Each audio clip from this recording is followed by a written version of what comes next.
As the College Football Playoff, CFP, approaches its Grand 12-team debut, an uncomfortable truth is taking center stage. The inclusion of Indiana University in this prestigious tournament reflects a glaring flaw in the CFP selection process. For a system designed to showcase the best of college football, Indiana's place in the playoff field raises serious questions about how teams are evaluated. Let's set the scene. Somewhere in a quiet Connecticut suburb, ESPN's president of content, Burke Magnus, is presumably watching the unraveling of the network's hottest property, the College Football Playoff reveal, following one shocking statement from CFP Selection Committee Chairman Warde Manuel. "Those who are not playing during championship week, we will not adjust those teams," said Manuel, who is also Michigan's athletic director. They don't have another data point, obviously. On the surface, the statement might seem innocuous. But for teams like Ole Miss, which sits on the playoff bubble, it is a devastating blow.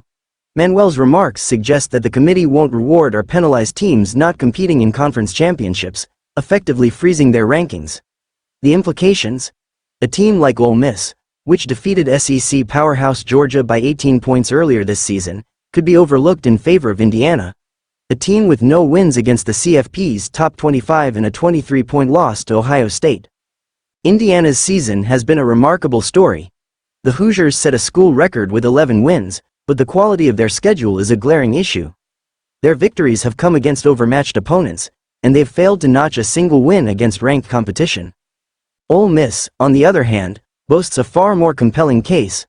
They handed Georgia, the reigning SEC champion, a decisive 18-point defeat. They also secured a dominant 24-point victory over number 14 South Carolina and narrowly lost 3 games to top-tier teams, 2 of which came on miraculous fourth-down plays. By any reasonable measure, Ole Miss's body of work demonstrates the strength of a playoff-worthy team. Indiana's resume pales in comparison. Yet, under the current CFP framework, the Hoosiers are rewarded for their record, while Ole Miss is penalized for playing a more challenging schedule. This situation highlights a deeper problem with the CFP's evaluation criteria.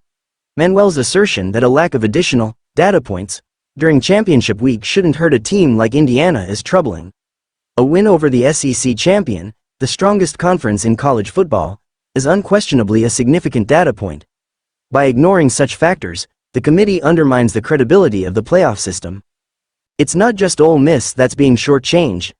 Hayes draws comparisons to Army, which has been dominant in the American Athletic Conference this season. The Black Knights are beating teams by an average of 17 points per game and have only one loss, a blowout to number 4 Notre Dame. However, Army is dismissed because their path is perceived as too easy. Yet, Indiana, with an equally unimpressive schedule, gets a pass. The CFP's 12 spots are meant to represent the pinnacle of college football, earned through performance against elite competition. But Indiana's inclusion sends the wrong message. Teams with easier schedules are given a significant advantage, even if their wins lack substance. This is not the first time Indiana has found itself at the center of a controversial postseason decision. In 2020, the Hoosiers were left out of the Big Ten championship game after the conference altered its rules to ensure Ohio State's inclusion. Ohio State went on to win the conference, upset Clemson in the CFP semifinals, and lose to Alabama in the national championship game. Indiana, meanwhile, lost to 5-5 Ole Miss in the Outback Bowl. Fast forward to 2024, and the Hoosiers are now being handed a CFP berth under similarly dubious circumstances. Hayes argues that this undermines the integrity of the system. We're not really rewarding a team for simply winning games against overmatched competition, are we, instead of rewarding a team that won games against elite competition? As the CFP expands to 12 teams, the stakes have never been higher. The inclusion of Indiana at the expense of teams like Ole Miss threatens to erode the credibility of the playoff system. College football fans and stakeholders must ask themselves, is this really the best way to determine the nation's top teams? Matt Hayes, USA Today's senior national college football writer, calls for a reassessment of the CFP selection process.